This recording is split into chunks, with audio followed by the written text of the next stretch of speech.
ঘূর্ণিঝড় রোয়ানুর আঘাতে বেড়িবাঁধ ভেঙে দক্ষিণ পূর্বাঞ্চলীয় বেশ কয়েকটি জেলায় কয়েক হাজার হেক্টর জমির রবি শস্য নষ্ট, অসহায় কৃষক। এবছর বেচা কিনা তো দূরের কথা, খাওয়াটাই আমার হইবে না। ৬৩% জমিতে ছিল তিল, তা তুলতে পারিনি। আচ্ছা 5 দিন হয়ে গেছে, এখনো পর্যন্ত সরকারি এবং বেসরকারি কোনো ত্রাণ আসে না। এখানে 30 কিলোমিটার বেড়িবাঁধের মানে অধিকাংশ জায়গা ভাঙা।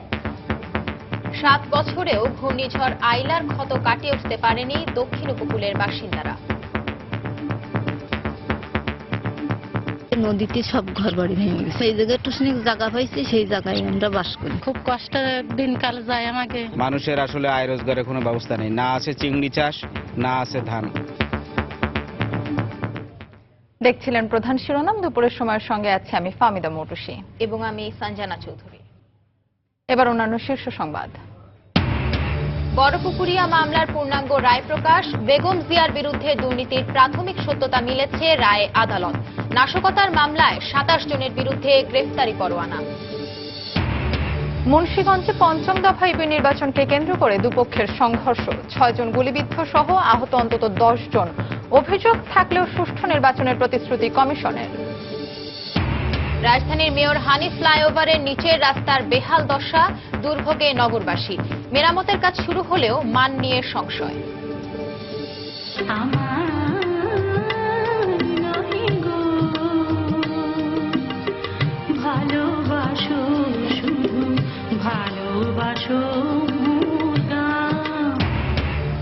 প্রেম জাগরণ আজ দোহের কবি কাজী নজরুল ইসলামের 117তম জন্মবার্ষিকী আজ। কবির সমাধিতে ফুল দিয়ে শ্রদ্ধা, দিনব্যাপী নানা আয়োজন। এবং হারলেই আসর থেকে বিদায়। আইপিএলে সমীকরণের ম্যাচে মুস্তাফিজের হায়দ্রাবাদের মুখোমুখি হবে সাকিবের কলকাতা।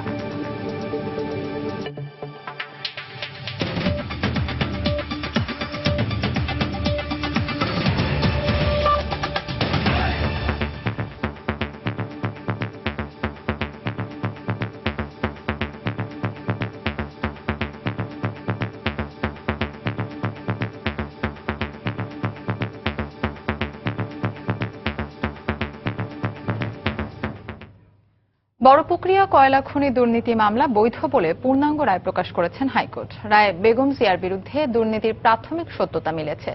মামলাটি দ্রুত নিষ্পত্তির জন্য নিম্ন আদালতকে নির্দেশ দেওয়া হয়েছে। বিচারপতি নুরুজ্জামান ও আব্দুর রবের সই শেষে এ পূর্ণাঙ্গ রায় হাতে পেয়েছেন বলে জানিয়েছেন দুদকের আইনজীবী অ্যাডভোকেট খুরশেদ আলম। গত বছরের 17 সেপ্টেম্বর মামলাটি বৈধ ঘোষণা করে রায় দেন হাইকোর্ট। বড়পুকুরিয়া কয়লা উত্তোলন, ব্যবস্থাপনা ও রক্ষণাবেক্ষণে ঠিকাদার নিয়োগে অনিয়মের কারণে রাষ্ট্রের 158 কোটি 75 লাখ টাকা ক্ষতির অভিযোগে রাজধানীর শাহবাগ থানায় 2008 সালে মামলাটি করে দুদক।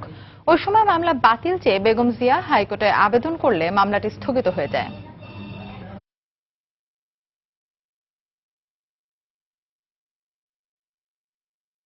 মহামান্য হাইকোর্ট ডিভিশন বলেছে এখানে অপরাধের উপাদান আছে, মিসকন্ডাক্টের উপাদান আছে। এই ব্যাপারে সুপ্রিম কোর্টের যে রায় সেটা হাইকোর্টের উপর বাধ্যকর। কাজেই এই অনুমোদনটা অ্যাকর্ডিং টু ল, আইন অনুযায়ী হয়েছে। কাজেই অন্য যে ব্যাপারগুলো, ম্যানস্ট্রিয়া, ডিসঅনেস্ট ইন্টেনশন, মিসকন্ডাক্ট, এটার গুরুত্ব কতটুকু সেটা বিচারিক আদালত মৌখিক ও দালিলিক সাক্ষীর ভিত্তিতে নির্ধারণ করবে। বেগম খালেদা জিয়ার যে ওনাকে যে নির্দেশ দিয়েছে কোর্ট 2 মাস নিম্ন আদালতে যাওয়ার জন্য, অবশ্যই সময় অনুযায়ী উনি আইন সময় অনুযায়ী উনি যাবেন এবং ওখানে গিয়ে জামিন চাবেন। আমরা অবশ্যই সর্বোচ্চ আদালতে যাব এবং আমাদের ন্যায় বিচার পাওয়ার জন্য ন্যায় বিচার পাওয়ার চেষ্টা করব। পেট্রোল বোমা ও অগ্নিসংযোগের অভিযোগে যাত্রাবাড়ী থানায় বিস্ফোরক আইনে বিএনপি চেয়ারপারসন বেগম খালেদা জিয়া সহ 38 জনের বিরুদ্ধে দায়ের করা মামলার অভিযোগপত্র আমলে নিয়েছেন আদালত। মামলায় পলাতক বিএনপি নেতা শিমুল বিশ্বাস ও হাবিবুন নবী খান সোহেল সহ 27 জনের বিরুদ্ধে গ্রেফতারি পরোয়ানা জারি করেছেন আদালত। সকালে ঢাকা মহানগর দায়রা জজ আদালতের বিচারক কামরুল হোসেন মোল্লাহ এ আদেশ দেন। 18 জুলাই গ্রেফতারি পরোয়ানা তামিলের প্রতিবেদন দাখিলের দিন ধার্য করেছেন আদালত। এ মামলায় বিএনপি চেয়ারপারসন সহ বাকি আসামিরা জামিনে রয়েছেন।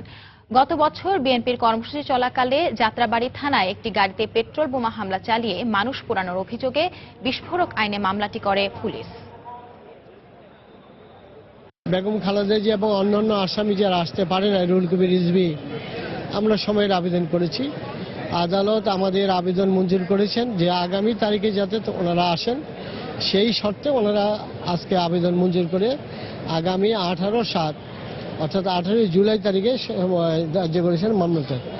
তাছাড়া এই মামলায় যারা আগে জামিন নেন নাই, যারা পলাতক ছিলেন, তাদের বিরুদ্ধে ওয়ারেন্ট ইস্যু করেছেন। ঘূর্ণিঝড় রোয়ানুর আঘাতে বেড়িবাঁধ ভেঙে পটুয়াখালীর কয়েক হাজার হেক্টর জমির রবি শস্য নষ্ট হয়ে গেছে। এতে বড় ধরনের ক্ষতির মুখে পড়েছেন কৃষক। ক্ষতি পুষিয়ে নিতে সরকারি সহায়তার দাবি জানিয়েছেন ক্ষতিগ্রস্তরা। তবে এখনও ক্ষয়ক্ষতি নিরূপণ করতে পারেনি কৃষি বিভাগ। মোহাম্মদ মনির হোসেন বাদলের তথ্য ও সুজন দামের ছবি নিয়ে ডেস্ক রিপোর্ট। ঘূর্ণিঝড় রোয়ানুর প্রভাবে অস্বাভাবিক হারে বেড়ে যায় পটুয়াখালীর আগুনমুখা, পায়রা ও বিষখালী নদীর পানি। এ সময় ঘূর্ণিঝড়ের আঘাতে কলাপাড়া, রাঙাবালি ও গলাচিপা সহ জেলার ৮ উপজেলার বেড়িবাঁধের প্রায় ৭ কিলোমিটার এলাকা ভেঙে যায়। জোয়ারের পানির পাশাপাশি দুদিনের বৃষ্টিতে তলিয়ে যায় এলাকার ফসলি জমি। এতে মরিচ, বাদাম, মিষ্টি আলু ও মুগ ডাল সহ কয়েক হাজার হেক্টর জমির রবি শস্যের ব্যাপক ক্ষয়ক্ষতি হয়েছে। কৃষকদের দাবি, মৌসুমের শুরুতে প্রচন্ড খরা ও অনাবৃষ্টির পর রোয়ানুর প্রভাবে বড় ধরনের আর্থিক ক্ষতির মুখে পড়েছেন তারা।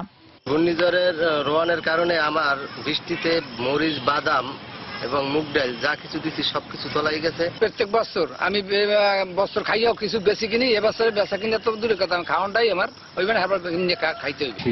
৬৬% জমিতে ছিল তিল, তা তুলতে পারিনি। তা তিল তোলার মতো সময় হয় না, মানে পুষ্টি হয় না, অপুষ্টি, এখন সে তিলও নষ্ট হয়ে গেছে। এদিকে কৃষি বিভাগ এখনো ক্ষয়ক্ষতির তালিকা তৈরি না করলেও ক্ষতিগ্রস্তদের ত্রাণ সহায়তা অব্যাহত রাখার কথা জানালেন জেলা প্রশাসক।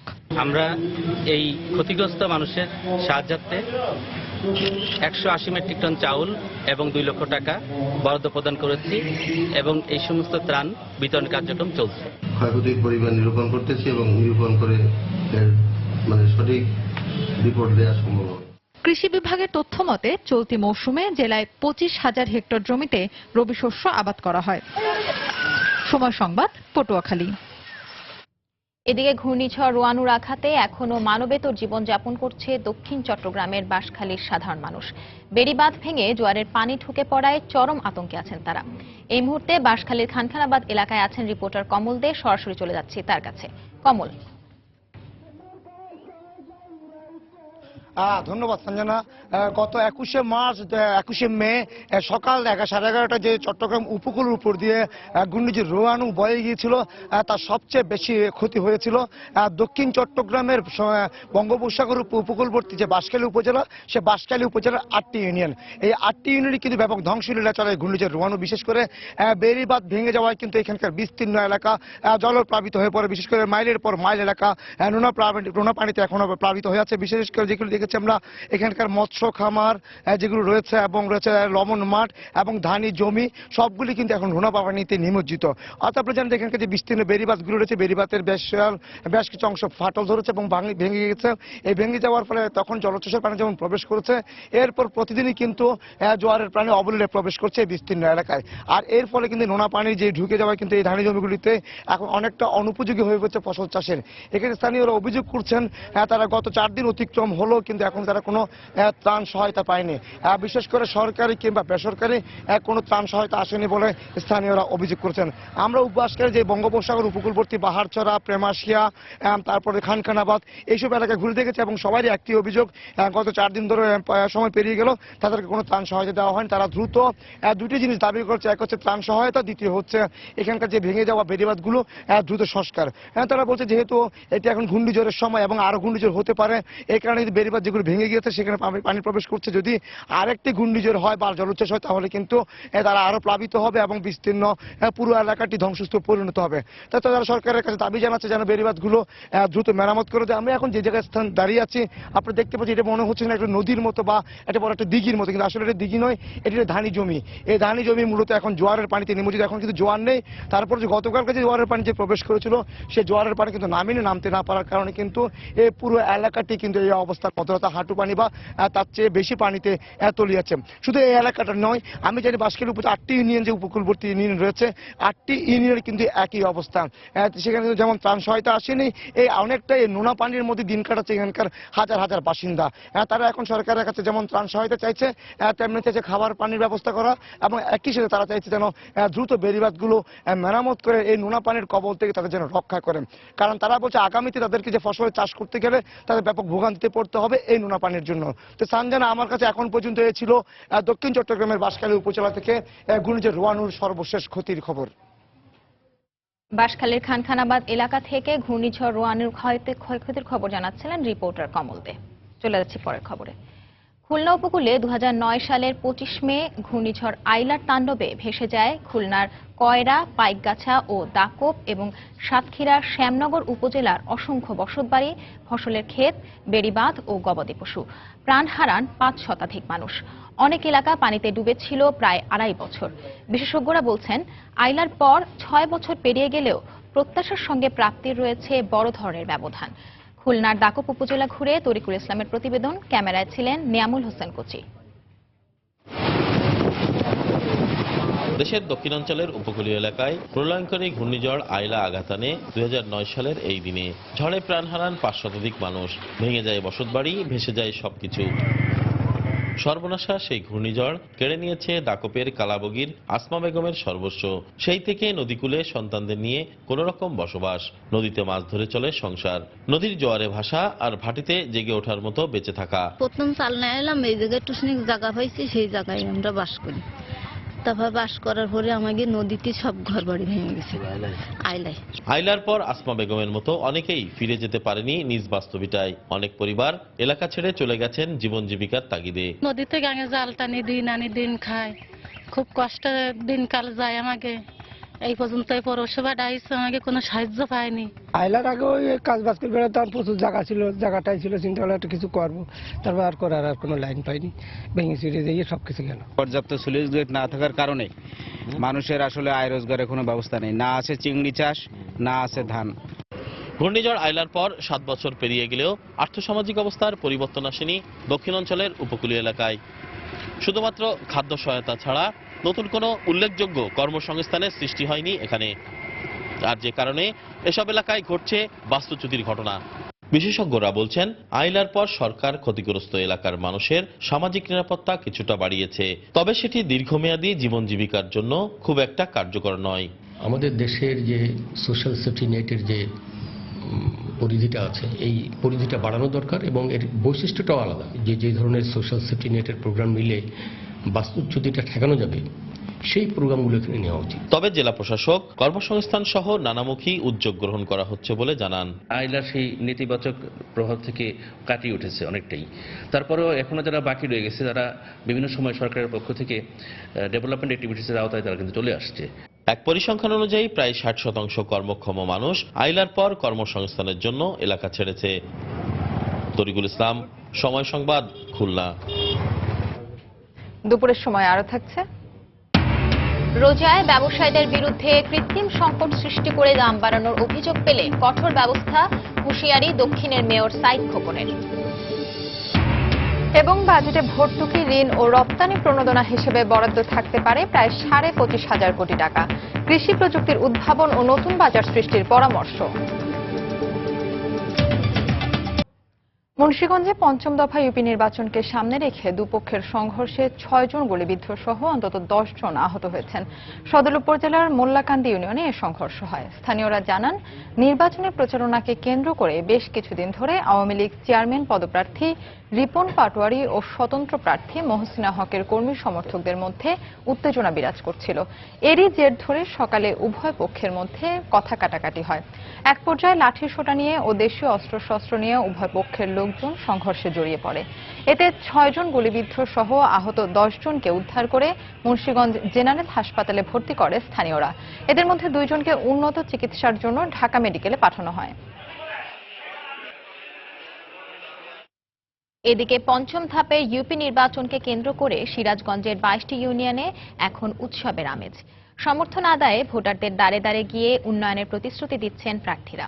তবে যোগ্য প্রার্থীকেই নির্বাচিত করতে চান ভোটাররা। বিএনপি প্রার্থীদের নানা অভিযোগ ও শঙ্কা থাকলেও শান্তিপূর্ণ ভোট গ্রহণ অনুষ্ঠানের কথা জানালেন নির্বাচন সমন্বয় কর্মকর্তারা। বিস্তারিত রিঙ্কু কুন্ডুর রিপোর্টে। প্রার্থীদের প্রচারণায় সরগরম হয়ে উঠেছে সিরাজগঞ্জের শাহজাদপুর ও কাজীপুর উপজেলার ইউনিয়নগুলো। নির্বাচনের সময় ঘনিয়ে আসায় কর্মী সমর্থকদের নিয়ে ভোটারদের দ্বারে দ্বারে ঘুরছেন প্রার্থীরা। ভোট বাগাতে দিচ্ছেন উন্নয়নের নানা প্রতিশ্রুতি। তবে যোগ্যদেরই জনপ্রতিনিধি নির্বাচিত করার কথা জানালেন ভোটাররা। ভালো যোগ্য প্রার্থী চাই, যাতে সম্পূর্ণ কাজকর্ম সে দায়িত্ব ভোটার পালন করতে পারে। রাস্তাঘাটের উন্নয়ন করবে, আমরা তাকেই ভোট দিয়ে জয়যুক্ত করব।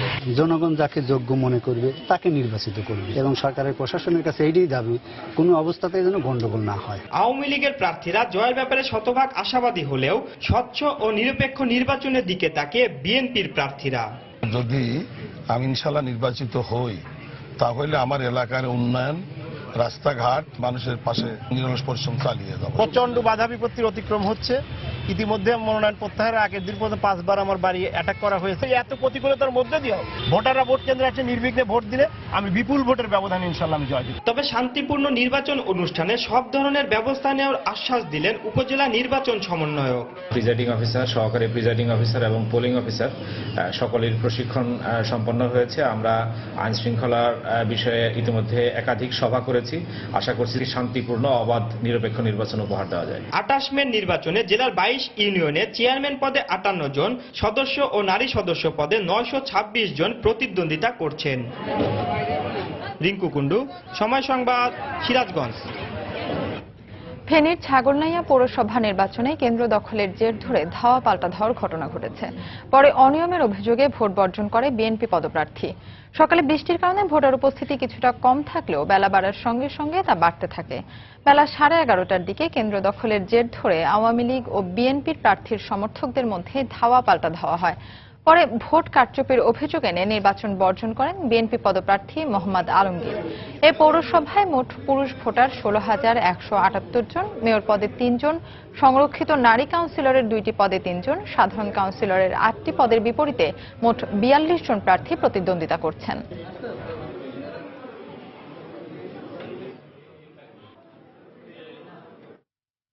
এছাড়া নোয়াখালীর সেনবাগ ও নোয়াখালী পৌরসভা, নরসিংদীর ঘোড়াশাল ও রায়পুরা এবং লক্ষ্মীপুর পৌরসভায় নির্বাচন অনুষ্ঠিত হচ্ছে আজ।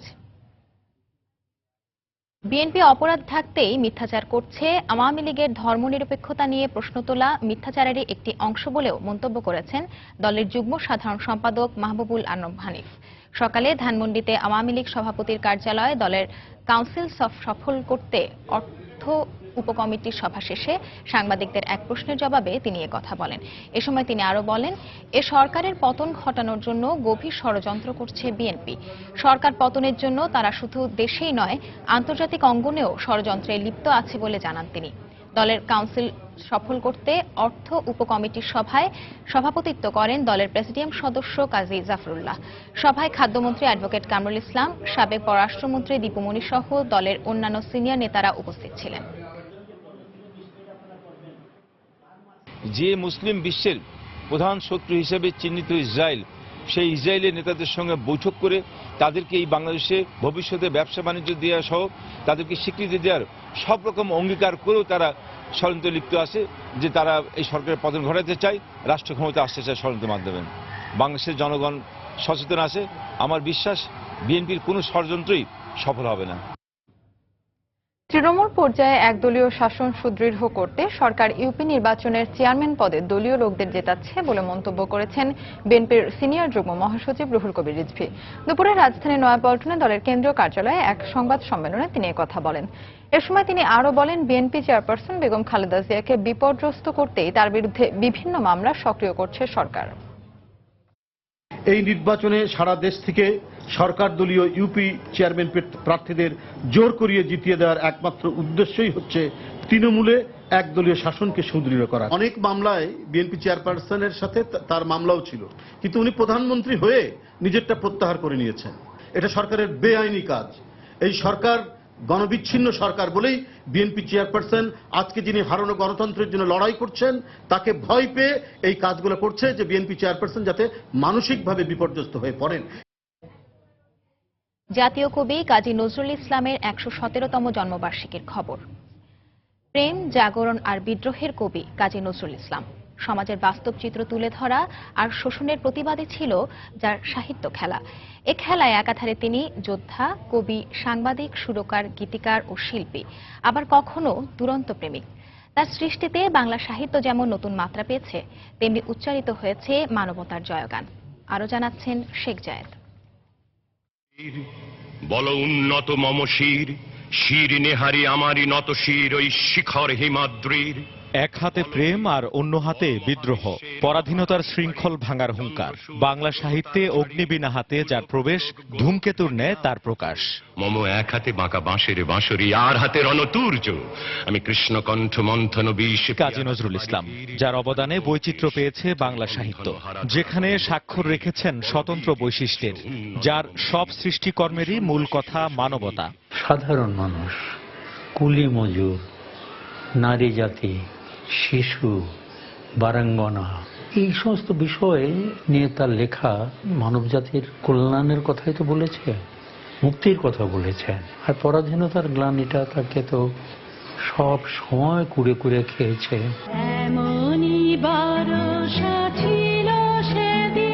লেটুশিল্পী থেকে সৈনিক নজরুল, রাজনীতিবিদ, লেখক, সাংবাদিক, গীতিকার, সুরকার, এসব ক্ষেত্রেই তিনি ছিলেন অনন্য।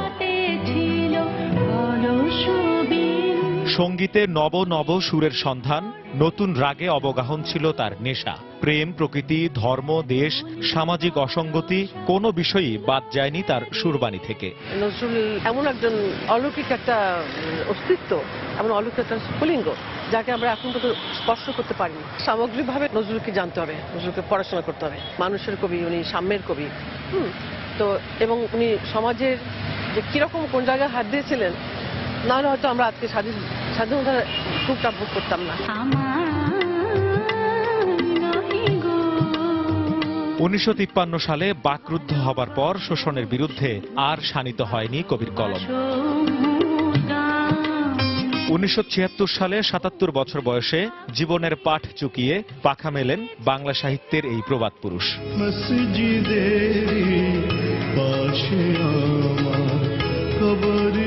তার 24 বছরের সাহিত্য জীবনে সকল সৃষ্টিকর্মের আহ্বান ছিল সাম্য, শান্তি ও সত্য। শেখ জায়েদ, সময় সংবাদ, ঢাকা।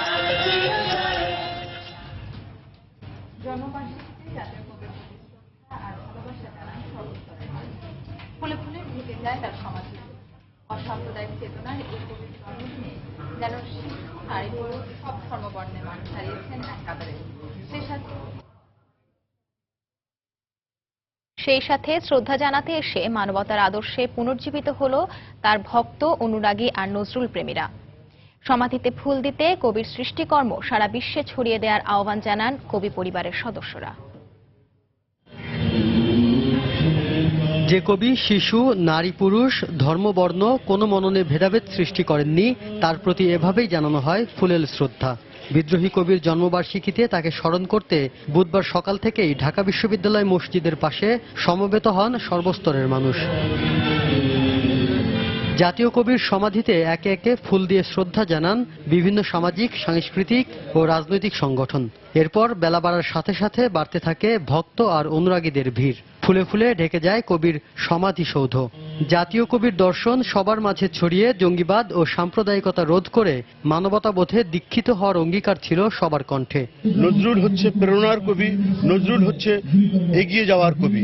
নজরুল মানুষের জয়গান গেয়েছেন, মানবতার জয়গান গেয়েছেন। শুধু বাংলাদেশে নয়, সারা পৃথিবীতে এই তরুণ সমাজকে মানবতা বোধে আমাদের দীক্ষিত করতে হবে। জাতীয় কবি বলে সম্মান করি, তাহলে আমার মনে হয় তার সাহিত্য, তার সঙ্গীত আরো নিবিড়ভাবে চর্চা করা উচিত এবং সেটা ছড়িয়ে দেওয়া উচিত। জাতীয় কবি কাজী নজরুল ইসলাম, তাকে আমরা নতুন ভাবে আবিষ্কার করছি প্রতিদিন। আমরা যেন তার জীবন দর্শন আমরা যেন ছড়িয়ে দিতে পারি। পূর্বসূরির আত্মার শান্তি কামনা করে শ্রদ্ধা জানাতে এসেছিলেন তার পরিবারের সদস্যরাও। কবির মানব জীবনে যেসব বিষয় প্রাধান্য পেয়েছে তা বিশ্বব্যাপী ছড়িয়ে দেওয়ার কথা জানান তারা। বড় দাদার জন্মদিন, আর এখানে আমরা শ্রদ্ধা দিতে আসছি। আমরা চাই যে সারা বিশ্বে সারা দাদুর গান এবং কবিতার মাধ্যমে যাতে পৌঁছে যায়। নজরুল স্মরণে কমপ্লেক্স প্রাঙ্গণে আয়োজন করা হয় আলোচনা সভা ও সাংস্কৃতিক অনুষ্ঠানের। সেখানে প্রতিটি দিন তার চেতনাকে ধারণ করার কথা বলেন বিশিষ্টজনেরা। শাফিন জাহিদ, সময় সংবাদ, ঢাকা।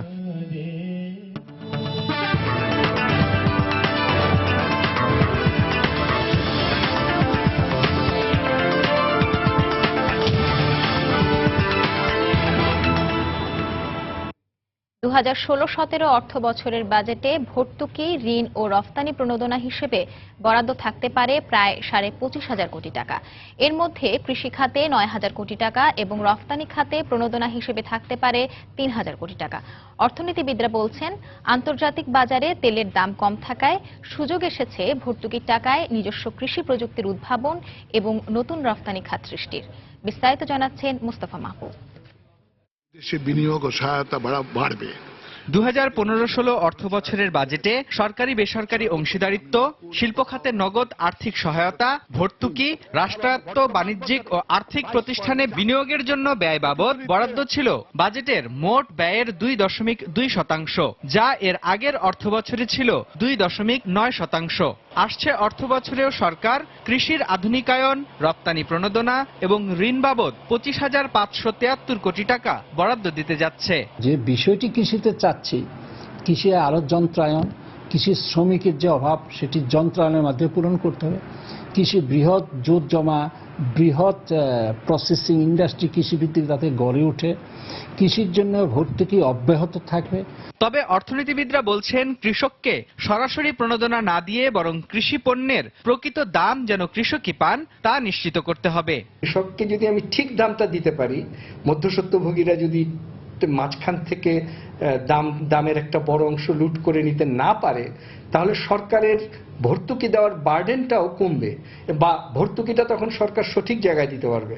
এছাড়াও রপ্তানি খাতে দেয়া নগদ আর্থিক প্রণোদনা কেবল প্রচলিত খাতে সীমাবদ্ধ না রাখার পরামর্শ দিলেন অর্থনীতিবিদরা। পেট্রোলিয়াম খাতে সরকারের আয় হচ্ছে, কাজে এই খাতে সরকারের এখন আর ভর্তুকি দরকার নাই। ট্রেডিশনাল যে খাতগুলোকে অনেক বছর দেয়া হয়েছে এবং যে খাতগুলো অনেকখানি পুরনো খাত, সেইখানে না দিয়ে বা সেইখানে কমিয়ে নতুন নতুন খাতে সেটা বরাদ্দ দেওয়ার জন্য ব্যবস্থা রাখা যেতে পারে। সেই সঙ্গে বাজেটে ঋণ বাবদ বরাদ্দের টাকা চামড়াজাত পণ্য, হালকা প্রকৌশল ও কৃষি পণ্য প্রক্রিয়াজাতকরণ সহ সম্ভাবনাময় শিল্প প্রতিষ্ঠায় সহজ শর্তে ঋণ হিসেবে দেওয়ারও পরামর্শ দিলেন বিশ্লেষকরা। সহজ শর্তে ঋণের। মুস্তাফা মাহবুব, সময় সংবাদ, ঢাকা। বিশ্বের বিভিন্ন ব্যাংকে সাইবার আক্রমণ এবং অর্থ চুরির ঘটনার পর নেটওয়ার্কগুলোর নিরাপত্তা জোরদারে নতুন প্রোগ্রাম চালু করতে যাচ্ছে আন্তর্জাতিক ব্যাংকিং লেনদেনে কারিগরি সহায়তা প্রদানকারী প্রতিষ্ঠান সুইফট। ব্রাসেলসে আগামী কয়েকদিনের মধ্যেই প্রোগ্রাম চালুর জন্য একটি পরিকল্পনা ঘোষণা করার কথা রয়েছে সুইফটের প্রধান নির্বাহী গডফ্রাইড লেব্রান্ডের। ফাইন্যান্সিয়াল টাইমসকে দেয়া এক সাক্ষাৎকারে কথা জানান তিনি। মূলত ফেব্রুয়ারিতে বাংলাদেশ ব্যাংকের রিজার্ভ থেকে $8 কোটি 10 লাখ চুরি হয়ে ফিলিপিন্সে পাচার হওয়ার পর পুরো ঘটনার জন্য সুইফটের অসাবধানতাকে দায়ী করা হয়। এ দায় অস্বীকার করলেও নড়েচড়ে বসে ব্রাসেলস ভিত্তিক এ প্রতিষ্ঠান। এর আগে ভিয়েতনামের একটি ব্যাংকেও একই কায়দায় অর্থ চুরির চেষ্টা চালায় হ্যাকাররা। ব্যাংকিং ইন্ডাস্ট্রিতে আস্থা ফেরাতেই মূলত নিরাপত্তা জোরদারের এই পরিকল্পনা হাতে নিয়েছে সুইফট কর্তৃপক্ষ।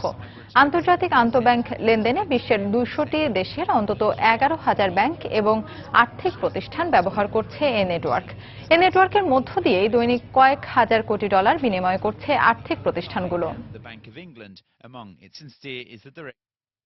দেখছেন দুপুরের সময়। দুরন্ত বাইসাইকেল, উড়ে চলো দুরন্ত গতিতে। উপরতলার জন্য আশীর্বাদ আর নিচতলার জন্য যেন অভিশাপ। রাজধানীর মেয়র মোহাম্মদ হানিফ ফ্লাইওভার সম্পর্কে এখন এমনটাই মত নগরবাসীর। কারণ 2013 সালে উদ্বোধনের পর এখন এই ফ্লাইওভারের ওপর দিয়ে সাঁই সাঁই করে গাড়ি ছুটলেও এর নিচের রাস্তা রয়েছে আগের মতোই বেহাল দশায়, যা নিয়ে ক্ষোভের অন্ত নেই নগরবাসীর। এমনকি সিটি কর্পোরেশন এখন রাস্তা মেরামতের কাজ শুরু করলেও সেই কাজ কতটা টেকসই হবে তা নিয়েও সন্দেহ তাদের। তবে সিটি কর্পোরেশন বলছে, সংস্কার কাজের মান ঠিক রাখতে নিয়মিত তদারকি করছেন তারা। তাফসির বাবুর রিপোর্ট। রাস্তার কার্পেটিং উঠে গেছে অনেক আগেই, এখন সেখানে ছোট বড় নানান আকারের গর্ত। বৃষ্টি হলে তো কথাই নেই, মাঝে মাঝে ড্রেনের পানিও উঠে আসে সড়কে। এমন অবস্থায় পথ চলাই যখন দায়, তখন এই সড়কটিকেই মেটাতে হচ্ছে রাজধানীর একটি প্রবেশ পথ হিসেবে শত শত যানবাহনের চাহিদা। মেয়র হানিফ ফ্লাইওভারের নিচে শুধু এই যাত্রাবাড়ি অংশটিই নয়, সায়েদাবাদ থেকে গুলিস্তান পুরো এলাকা জুড়েই রাস্তার এমন বেহাল দশায় বিড়ম্বনা যেন আকাশ ছুঁয়েছে নগরবাসীর। এই রাস্তার মধ্যে আমরা গাড়ি চালাতে পারি না, গাড়ি পাত্তি পড়তে ভেঙে যায়, রাস্তার উপরে থাকতে হয়। এই জমা পায় সিএনজির, এই জমা এই গাড়ির মেরামতের কাজে এই জায়গায় এই রাস্তার কারণে ফ্লাইওভারের রাস্তাটার মধ্যে আপনি শুয়ে ভাত খাইতে পারবেন, আর এই রাস্তাটা এমন কেন? তাদের অভিযোগ, নাগরিকদের এই দুর্ভোগ সংশ্লিষ্ট সব প্রতিষ্ঠান জানলেও সমাধানে নেওয়া হয়নি কার্যকর কোনো পদক্ষেপ।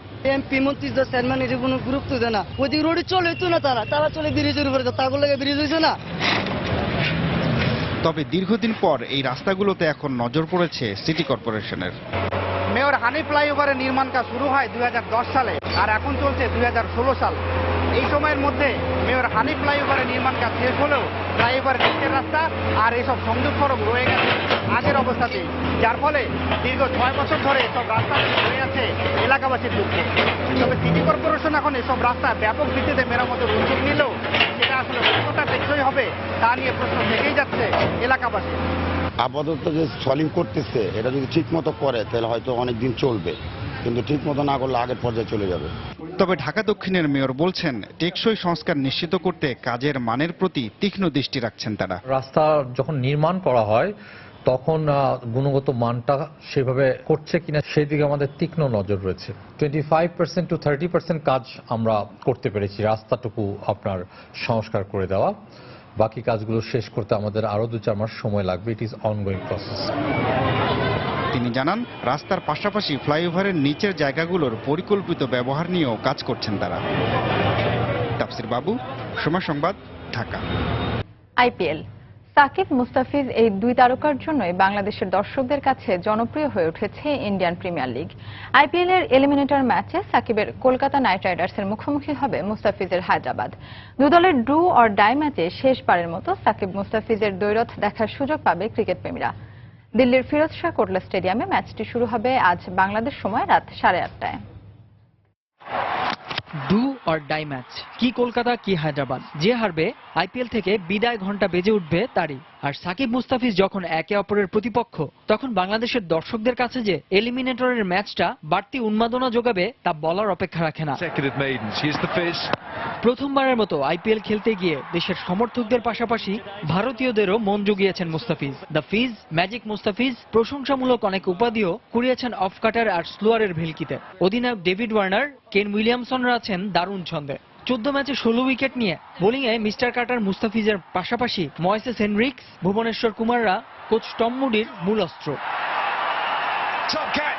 বিপরীতে এবারের আইপিএলে নিজের নামের পাশে ব্যাট বলের পারফরমেন্সে কেমন যেন বেমানান বিশ্বসেরা অলরাউন্ডার সাকিব। 10 ম্যাচে নিয়েছেন কেবল 5 উইকেট আর রান করেছেন মাত্র 114। তবে কলকাতাকে টিকিয়ে রাখতে Gautam Gambhir, Andre Russell, Sunil Narine, Yusuf পাঠানরা তো আছেনই। লিগ পর্বে সাকিব মুস্তাফিজের লড়াইয়ে দুবারই শেষ হাসি হেসেছিল সাকিবের কলকাতা। রাজীব গান্ধী স্টেডিয়ামে প্রথম ম্যাচে 8 উইকেটের আর ইডেন গার্ডেন্সে ফিরতি লেগে 22 রানের জয় পেয়েছিল কলকাতা। তবে আগের হিসাব নিকাশ এখন মূল্যহীন। যুদ্ধ এবার নকআউটের। সাকিব মুস্তাফিজের আরো একটি জমজমাট লড়াই দেখতে ম্যাচটি পাচ্ছে বাড়তি মাত্রা। নাসির সুলতান, সময় সংবাদ। রমজানে কোনো ব্যবসায়ের বিরুদ্ধে কৃত্রিম সংকট সৃষ্টি করে দাম বাড়ানোর অভিযোগ পেলে কঠোর শাস্তিমূলক ব্যবস্থা নেওয়া হবে বলে সতর্ক করেছেন ঢাকা দক্ষিণ সিটি কর্পোরেশনের মেয়র সাইদ খোকন। দুপুরে রাজধানীর গুলিস্তানে কর্পোরেশনের মোহাম্মদ হানিফ মিলনায়তনে ব্যবসায়ীদের সঙ্গে মতবিনিময় সভায় তিনি একথা বলেন। সরকারের পক্ষ থেকে আগে ভাগে দাম নির্ধারণ করে দেয়ায় এবার দ্রব্যমূল্য স্থিতিশীল থাকবে বলেও আশা প্রকাশ করেন তিনি। এছাড়া খাদ্যদ্রব্যে ফরমালিন না মেশাতেও ব্যবসায়ীদের হুঁশিয়ারি দেন মেয়র। প্রতিটি বাজারে পণ্যের দাম টানিয়ে দেয়া হবে বলেও জানান তিনি।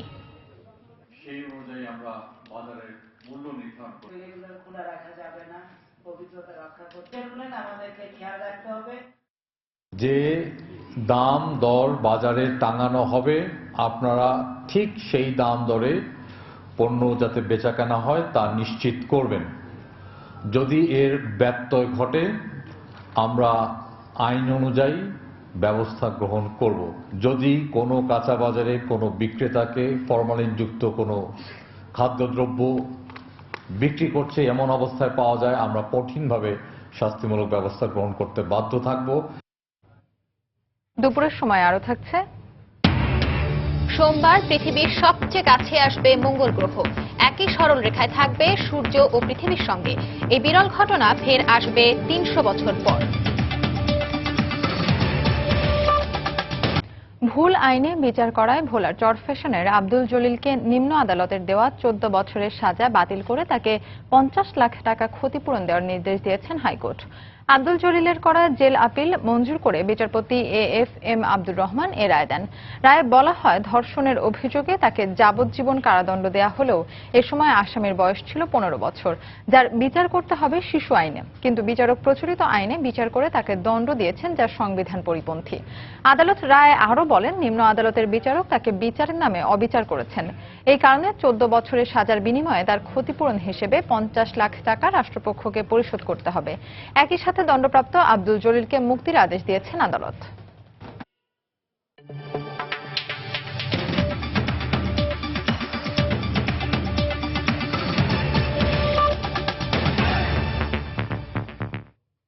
সোমবার পৃথিবীর সবচেয়ে কাছে আসবে মঙ্গল গ্রহ। ওই দিন থেকে কয়েক সপ্তাহ ধরে সূর্য, পৃথিবী আর মঙ্গল থাকবে একই সরল রেখার উপরে। জ্যোতির্বিজ্ঞানীরা বলছেন, গত 13 বছর পৃথিবী থেকে মঙ্গলকে এত বড় আর এত উজ্জ্বলভাবে আর কখনো দেখার সুযোগ আসেনি, যার পুনরাবৃত্তির জন্য অপেক্ষা করতে হবে পরবর্তী 300 বছর। টেলিস্কোপ তো বটেই, রাতের আকাশে খালি চোখেও দেখা যাবে লাল গ্রহ মঙ্গলকে। 30 মে পৃথিবীর সবচেয়ে কাছের বিন্দুতে আসবে গ্রিনিচ মান সময় GMT 22-এ। ওই দিন থেকে কয়েক সপ্তাহ ধরে সূর্য, পৃথিবী আর মঙ্গল থাকবে একই সরল রেখার উপরে। মঙ্গল থাকবে পৃথিবী থেকে 4,68,00,000 মাইল দূরে। ফলে সূর্য ডুবলেই রাতের আকাশে ঝকঝকে অবস্থায় দেখা যাবে পৃথিবীর সবচেয়ে কাছে এসে পড়া লাল গ্রহটিকে। সূর্যকে একটি উপবৃত্তাকার কক্ষপথে আবর্তন করে মঙ্গল। সে আবর্তনের সময় কখনো তা পৃথিবী থেকে অনেক দূরে চলে যায়, আবার কখনো তা চলে আসে পৃথিবীর খুব কাছে। দূরে সরে গেলে সে অবস্থানটাকে বলা হয় এপিহেলিয়ন। 30 মে থেকে মঙ্গল গ্রহটির এই পেরিহেলিয়ন গেল 13 বছরে এবারই প্রথম। এর আগে 2003 সালে লাল গ্রহ পৃথিবীর আরো কাছে এসেছিল। সে সময় পৃথিবী থেকে মঙ্গলের দূরত্ব ছিল 3.5 কোটি মাইল, যা এবারের দূরত্বের চেয়ে প্রায় 1 কোটি মাইল কম। এ ধরনের ঘটনা অত্যন্ত বিরল, কারণ এরপর মঙ্গল পৃথিবীর সবচেয়ে কাছে আসবে 2287 সালে, অর্থাৎ 281 বছর পরে। জাহিদুর রহমান, সময় সংবাদ।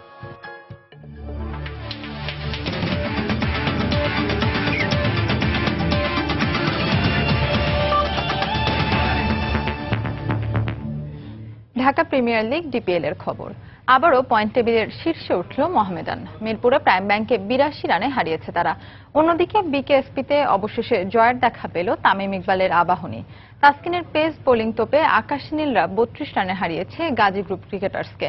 গতকাল বৃষ্টির কারণে আজ রিজার্ভ ডেতে এই দুটি ম্যাচ অনুষ্ঠিত হয়। মিরপুরে মোহামেডানের দেয়া 225 রানের টার্গেটে আগের দিনের 1 উইকেটে 41 রান নিয়ে খেলতে নেমে শুরুটা ভালোই করেন সাব্বির ও মেহেদী। কিন্তু এই জুটিতে 72 রান যোগ করে সাব্বির রুম্মান 41 রানে আউট হবার পরপরই 50 থেকে 2 রান দূরে থাকতে আউট হন মেহেদী মারুফ।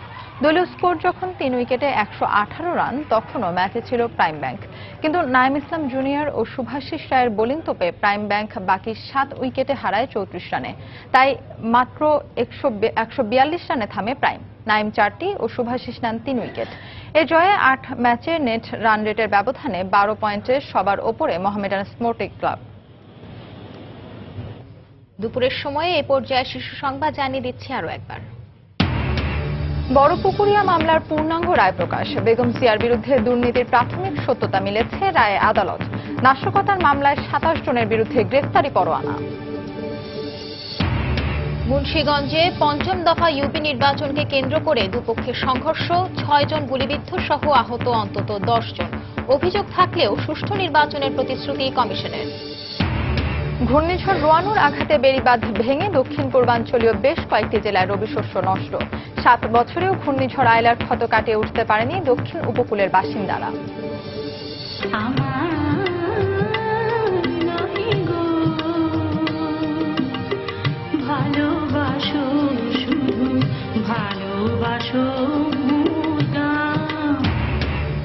প্রেম জাগরণ আর দ্রোহের কবি গাজী নজরুল ইসলামের ১১৭তম জন্মবার্ষিকী আজ।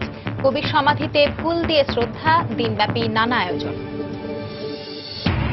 এবং হারলে আসর থেকে বিদায়। আইপিএলের সমীকরণের ম্যাচে মুস্তাফিজের হায়দ্রাবাদের মুখোমুখি হবে সাকিবের কলকাতা। এই ছিল দুপুরের সময়। যে কোনো খবর পেতে ভিজিট করুন সময় নিউজ.টিভি আর সঙ্গেই থাকুন সময়।